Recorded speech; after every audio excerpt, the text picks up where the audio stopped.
When we talk about how an average Christian can defend the faith, one of the obvious texts is Peter telling us to be ready to have an answer for everyone who asks for the hope that we have. And he uses there the word apologia, to be able to have a reasoned defense. That was a legal term that was used in court to present a case. Be ready to present the case for Christianity for anyone who asks. And that means that you have to know what you believe and why you believe it yourself to be able to communicate it with others. But then he also says, but do it with gentleness and respect.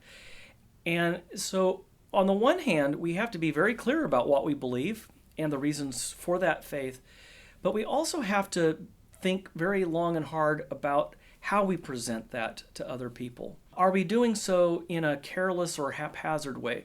Are we just sort of walking into their lives and slamming something in front of them that they have to believe?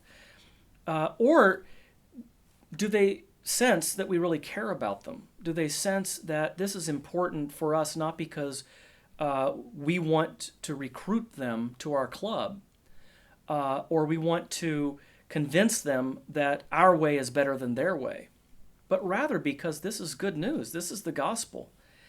And so we come to people with that kind of approach rather than kind of putting it in their face. So I think that the most important way we can be prepared to give that defense of the Christian faith is to know what that faith is ourselves. You can't give canned answers. People, can smell a canned sales pitch a mile away. It has to be a well-reasoned argument based on primarily the resurrection of Jesus. If Jesus rose from the dead, then everything he said about himself and about God, about us, about our fallen situation, our problem, and his solution is true.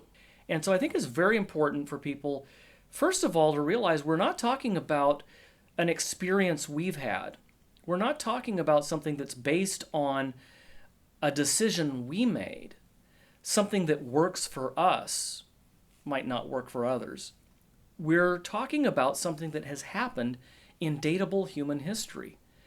And I think people don't often think of Christianity in those terms. They think that religion is all about private, subjective experiences and choices, not that it's really about datable events in history. Because I really think it's important to start out with that claim. If Jesus didn't rise from the dead, then we don't have any basis for thinking that anything else in the Bible is reliable.